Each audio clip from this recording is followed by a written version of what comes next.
بسم اللہ الرحمن الرحیم۔ سب سے پہلے تو میں آپ کا شکریہ ادا کرتی ہوں اور خاص طور پہ اللہ تعالیٰ کی رحمت کی شکر گزار ہوں کہ اس نے یہ لمحے جو ہیں میری زندگی میں مجھے دیے کہ مجھے ایز اے رائٹر جو ہے میری پہچان ہو۔ تو میں آپ کو یہ بتانا چاہوں گی میری پہلی کتاب لفظ کھو نہ جائے شائع ہو چکی ہے۔ اس کی اشاعت کے دوران بہت سے تجربات اور مشاہدات سے گزرنا پڑا اور اس کا مقصد یہ تھا کہ میری ڈائریوں میں رکھے ہوئے لفظ، میری فائلوں میں دبے ہوئے لفظ جو ہیں وہ ایک کتاب کی صورت میں منظر عام پر آئیں۔ میں آپ کو یہ بتانا چاہوں گی کہ میں ایک سینئر سبجیکٹ اسپیشلسٹ کے طور پر کام کرتی رہی ہوں اور تقریباً 38 ایئرز جو ہے نا میں نے محکمہ تعلیم میں سرو کیے۔ ابھی حال ہی میں 1 جنوری کو میں اپنی جاب سے ریٹائر ہوئی ہوں اور ریٹائرمنٹ کے فوراً بعد میری 2 کتابیں لفظ کھو نہ جائیں کے نام سے جلد اول اور جلد دوم جو ہیں منظر عام پر آئیں۔ یہ دونوں کتابیں میری پوری زندگی پر محیط الفاظ پر مبنی ہیں۔ میں یہ دعویٰ تو نہیں کرتی کہ میں بہت بڑی لکھاری ہوں، لیکن میں اردو ادب کی شاگرد ضرور ہوں۔ شروع سے ابھی میٹرک میں تھی تو میں نے اپنے مضامین میں اردو ادب کو سلیکٹ کیا۔ اس کے بعد میں نے انٹر بھی اردو ادب کے ساتھ کیا اور گریجویشن بھی اردو ادب کے ساتھ کی۔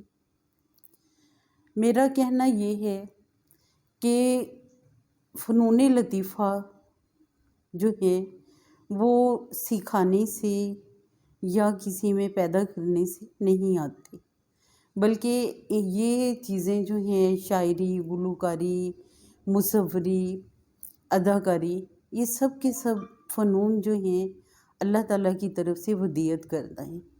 یہ چیزیں گاڈ گفٹیڈ ہوتی ہیں اور ٹھیک ہے یہ گاڈ گفٹیڈ ہوتی ہیں، لیکن ہمارا ماحول جو ہے انہیں پروان چڑھاتا ہے، ان کو پالش کرتا ہے۔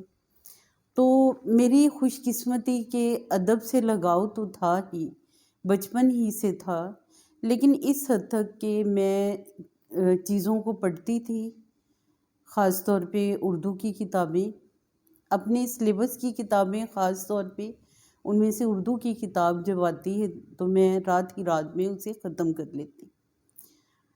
لیکن جیسے جیسے وقت گزرا اور میں کالج میں گئی تو میں نے اردو لٹریچر کا انتخاب جب کیا تو مجھے بہترین استاد ملے۔ ان اساتذہ نے مجھے وہ کچھ دیا جو آج میں اپنے آپ میں آج جو مجھے محسوس ہو رہا ہے کہ ایک لکھاری کے اندر وہ چیزیں ہونی چاہیے۔ اساتذہ کے ساتھ ساتھ میرے گھر کا ماحول بہت ادبی قسم کا تھا۔ میرے والد صاحب بیسکلی ایک صحافی تھے۔ انہوں نے اپنی ملازمت کا آغاز ایک صحافی کی حیثیت سے کیا اور وہ بڑے بڑے اخبارات میں ایک صحافی کے طور پر انہوں نے کام کیا، جیسے ذمہ دار ہے یا امروز ہے۔ احمد ندیم قاسمی کے ساتھ بھی انہوں نے کام کیا۔ بیسکلی اگرچہ وہ صحافی تھے، شاعر تھے، ادیب تھے، نقاد تھے اور سب سے بڑھ کر وہ ایک معلم تھے۔ استاد ہونے کی حیثیت سے اور شاعر ہونے کی حیثیت سے مجھے نہ صرف انہوں نے پالش کیا بلکہ مجھے وہ گر سکھائی کہ میں آج اپنی کتاب تخلیق کرنے میں کامیاب ہوں۔ میں یہ کہنے میں فخر محسوس کرتی ہوں کہ میری والدہ صاحبہ اگرچہ وہ اتنی پڑھی لکھی نہیں تھی لیکن ادبی ماحول میں وہ بھی رچ بس گئی تھی اور ان کے توسط سے ان کے ساتھ ساتھ ہم ریڈیو، ٹی وی، جب ریڈیو تھا تو ریڈیو پر اور جب ٹی وی آ گیا تو ٹی وی پر موسیقی، جس میں خاص طور پہ غزلیں، مشاعرے اور مختلف ادبی تقریبات ہوتی، ہم انہیں سنتے دیکھتے. یہ چیزیں جو ہیں میرے اندر اپنے والدین کی طرف سے آئیں اور میں ان چیزوں کو آگے لے کر بڑھی. اور ایک وقت ایسا آیا کہ میں نے کالج میں تقاریر کرنی شروع کر دیں، مباحثوں میں حصہ لینا شروع کیا. پھر مجھے ایز اے کمپیئر جو ہے کام کرنے کا موقع ملا اور بہت زیادہ ملا. تو ان ساری چیزوں کو جب میں دیکھتی ہوں کہ میرے کالج لائف کی تقاریر، مباحثے اور مذاکرے، اور اسی دوران میں نے شاعری بھی کرنی شروع کر دی، تو یہ چیزیں جو ہیں میری ڈائری میں محفوظ ہوتی چلی گئیں، ڈائری میں، فائلوں میں اور مختلف کاغذات میں. میں نے انہیں کبھی ضائع نہیں کیا. اور آج میں بڑے فخر کے ساتھ یہ بات کہتی ہوں کہ 40 سال گزرنے کے باوجود میں نے وہ چیزیں سنبھال کر رکھی. اور پھر ایک وقت ایسا آیا کہ مجھے میرے ہسبینڈ ڈاکٹر سیف الرحمان کی طرف سے تحفے میں لیپ ٹاپ ملا. تو میں نے اس پر خوشی خوشی ٹائپنگ جو ہے، ان پیج پر ٹائپنگ، کمپوزنگ سیکھی. اب یہ فقط شوق تھا، لیکن 2012 میں مجھے موقع ملا. سروس کے کچھ لمحات ایسے تھے جن میں مجھے فرصت ملی، تو میں نے سوچا کہ میں کیوں نہ اس لیپ ٹاپ پہ کمپوزنگ کرتے ہوئے اپنی کتاب جو ہے اسے ترتیب دوں. کتاب کا خیال اتنا وہ نہیں تھا کہ لازماً جو ہے میں ایک کتاب بناؤں گی، لیکن بس یہ تھا کہ یہ لفظ جو بکھرے ہوئے ہیں ڈائریوں میں، فائلوں میں، رسالوں میں، کتابوں میں، ان سب کو ایک جگہ اکٹھا کر دوں، انہیں محفوظ کر دوں. جیسا کہ آپ کو میری کتاب کے نام سے محسوس ہوگا، لفظ کھو نہ جائیں. تو یہ نام جو ہے میں نے بہت پہلے سوچ لیا تھا جب میں نے پہلی بار ٹائپنگ کرنی سیکھی، لیکن میں نے اسے ڈسکلوز نہیں کیا یہاں تک کہ 12 سال گزر گئے. اور میں نے بالکل آخر میں جب اس کا ٹائٹل بننے کے لیے دیا، اور یہ بھی میں فخر سے کہوں گی کہ اس کتاب کا ٹائٹل جو ہے وہ میرے بیٹے نے بنایا. تو اسے کتاب کو پبلشر تک پہنچانے میں مجھے تقریباً 12 سال لگے. اور میری خوش قسمتی کہ مجھے علی عمران ممتاز جیسا پبلشر ملا. انہوں نے مجھے نہ صرف کتاب کی پبلشنگ کے دوران، پرنٹنگ کے دوران اور اس کی بائنڈنگ کے دوران مفید مشورے بھی دیے اور میری رہنمائی بھی کی، اور جہاں جہاں میں نے انہیں جس جس طرح کہا انہوں نے اسی طرح میرے ساتھ تعاون کیا. تو یہ کتاب جو ہے تقریباً 2020 میں تکمیلی مراحل میں داخل ہو چکی تھی، لیکن پھر بھی اسے 3 سال لگے مکمل ہونے میں اور قارئین کے ہاتھ تک پہنچنے میں. تو یہ سب اللہ تعالیٰ کی مہربانی ہے، اس کی عنایت ہے کہ اس نے آج مجھے ایک معلم سے ایک مصنف کے طور پر انٹروڈیوس کروایا لوگوں میں. تو میں اس کی شکر گزار ہوں. قارئین کے لیے یہ بات شاید حیرت کا باعث ہو کہ میرا مضمون اردو نہیں ہے.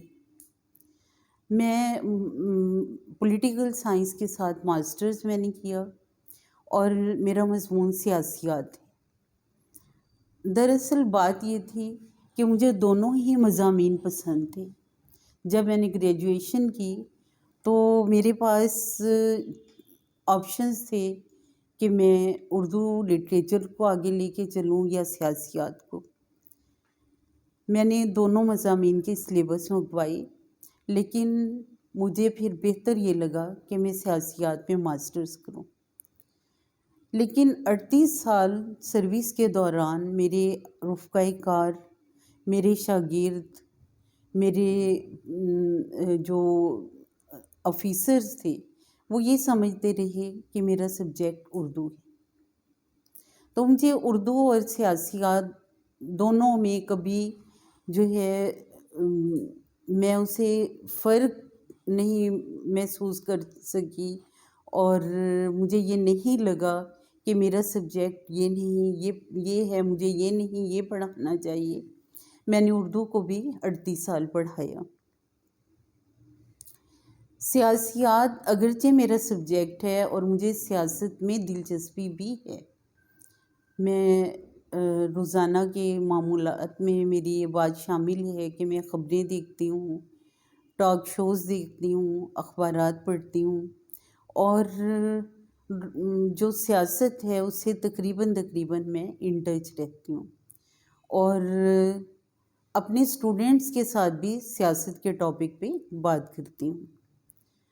لیکن اردو سے کیونکہ مجھے زیادہ دلچسپی ہے، اور اردو کو لے کر ہی میں آگے چلی اور اپنی کتاب کو مرتب کیا۔ اردو ادب کی اگر میں بات کروں تو مجھے شاعری زیادہ پسند ہے۔ شاعری میں مجھے حضرت علامہ اقبال کی شاعری جو ہے وہ ہمیشہ سے میری آئیڈیل پوئٹری رہی ہے، اور میں نے اقبالیات کو بہت گہرا اس کا مطالعہ کیا ہے، اور اقبال کی شاعری کو میں نے بہت بار پڑھا ہے۔ ان کی بہت سی کتابیں جو ہیں، بانگ درا، بالی جبریل، ضرب کلیم، جاوید نامہ، یہ سب جو ہیں میں نے اپنی کالج لائف میں ان کا گہرا مطالعہ کیا۔ نہ صرف مطالعہ کیا بلکہ اقبال کے بہت سارے اشعار جو ہیں مجھے آج بھی زبانی یاد ہیں۔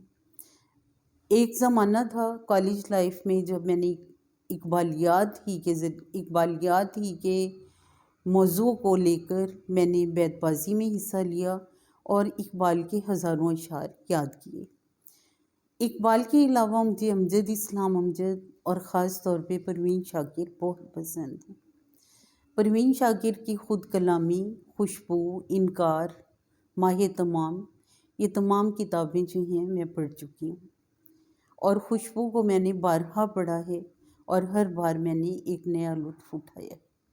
اردو لٹریچر کو آج کے زمانے، اگر آپ آج کی بات کرتے ہیں تو آج کے اسٹوڈنٹ جو ہیں وہ تقریباً ہر سبجیکٹ کو اس کے اسکوپ کے تناظر میں دیکھتے ہیں کہ اس سبجیکٹ کا اسکوپ کیا ہے آئندہ زندگی میں۔ مثلاً بہت سارے بچے سائنس کے سبجیکٹ رکھتے ہیں، یا پھر وہ بینکنگ کی طرف جاتے ہیں، کامرس کی طرف جاتے ہیں، تو ان کا مقصد یہ ہوتا ہے کہ ہمیں آگے ارننگ کے دوران جو ہے ہماری یہ سبجیکٹ جو ہے نا ہمیں وہ کریں، سپورٹ کریں۔ تو اس طرح بعض بچے جو ہیں وہ آرٹس کی طرف آتے ہی نہیں، اور خاص طور پر اردو ادب کو خاص طور پر بچے مشکل سبجیکٹ تصور کرتے ہیں۔ میں سمجھتی ہوں کہ اردو ادب کو اگر آپ اسے لطف اٹھانا چاہتے ہیں تو آپ کو اچھے استاد کا ملنا ضروری ہے۔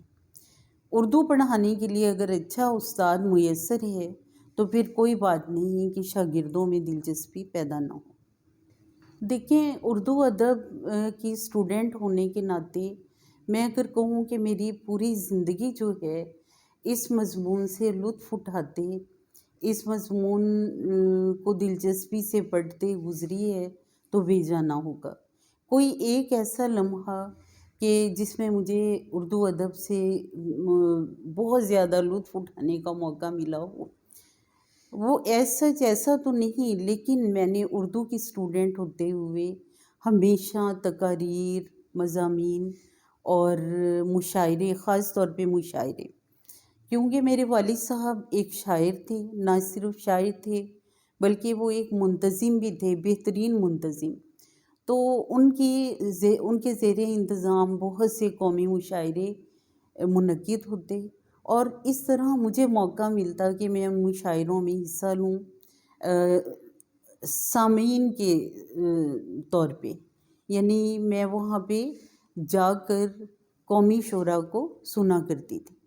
تو میرے لیے وہ دن جو ہیں وہ یادگار دن تھے کہ میں اردو ادب کی اسٹوڈنٹ ہوتے ہوئے بہت سے ایسے شاعر جنہیں ہم ٹی وی اور ریڈیو پہ سنا کرتے تھے انہیں میں لائیو جا کے سنا کرتی۔ یہ میرے لیے بہت لطف اٹھانے والی بات تھی۔ ابھی تو جہاں تک میری دوسری کتاب کا تعلق ہے، سوچا تو میں نے بہت کچھ ہے کہ میں آئندہ بھی کوئی کتاب ایسی مرتب کروں جو میری زندگی کے تجربات، مشاہدات اور میری زندگی میں ہونے والے واقعات جو ہیں ان پر مبنی ہو۔ لیکن اس سے پہلے میں ایک بات کہنا چاہوں گی کہ میرا ایک بھائی جو جوان عمری میں وفات پا گیا تھا اور وہ بہت اچھا شاعر تھا، تو میں چاہتی ہوں کہ اس سے پہلے کہ میں اپنی کوئی کتاب مرتب کروں، میں قمر بشیر کی شاعری پر مبنی کوئی کتاب شائع کروانا چاہوں گی۔ بس پیغام تو جو ہے وہ ایک بات جو میں ہمیشہ کہتی ہوں کہ میرا پیغام محبت ہے، جہاں تک پہنچے۔ دوسری بات یہ کہ جیسا کہ میری کتاب کے آغاز میں ایک شعر ہے کہ یہ آخری صدی ہے کتابوں سے عشق کی، کاغذ کی یہ مہک یہ نشہ روٹھنے کو ہے، تو ایسا نہیں ہونا چاہیے۔ ہمیں کتابوں سے ان ٹچ رہنا چاہیے، ہمیں کتابوں سے لگاؤ پیدا کرنا چاہیے، کتابوں سے دوستی قائم کرنی چاہیے۔ جو لمس ہمیں کتاب دیتی ہے وہ ہمیں فیس بک یا دوسری سوشل میڈیا فراہم نہیں کر سکتی۔ تو اس سے پہلے کہ میں اپنی بات کو اختتام دوں یا میں اسے ختم کروں، میں اپنی وہ کتاب جو حال ہی میں شائع ہوئی ہے لفظ کھو نہ جائیں، اس سے متعلق ایک نظم پیش کرنا چاہوں گی۔ لفظ مسکراتے ہیں۔ شیلف سے کتابوں کی سسکیاں سی آتی تھیں جو مجھے ستاتی تھیں، سسکیاں تھیں لفظوں کی، تھے دبے جو ڈائری میں، ڈھیر ساری فائلوں میں، نصف صدی سے پہلے کے قیمتی رسالوں میں، ان کہی کہانی میں، ان سنے سے قصوں میں، لفظ آہیں بھرتے تھے۔ چند عظیم لوگوں کے، کچھ حسین پریوں کے دستخط بھی کہتے تھے، ہم کو اب بچا لو تم، عکس ایک بنا لو تم۔ سسکیوں سے گھبرا کر، اد مٹے سے لفظوں کو کاغذوں سے چن چن کر، انگلیوں کی پوروں پر میں نے یوں سجایا کہ جیسے آپ گینا ہو یا کوئی نگینا ہو۔ انگلیوں سے پوروں کی ٹائپ پر اتارا ہے، ایک نئی سی دنیا میں ان کو لا بٹھایا ہے۔ جوہری کوئی جیسے قیمتی نگینے کو پیار سے اٹھاتا ہے، تاج میں لگاتا ہے، اس کو جگمگاتا ہے۔ شیلف سے کتابوں کی سسکیاں نہیں آتی، نئی نئی سی دنیا میں لفظ مسکراتے ہیں، کان میں شرارت سے سرگوشیاں سی کرتے ہیں اور کھلکھلاتے ہیں، عکس جھلملاتے ہیں۔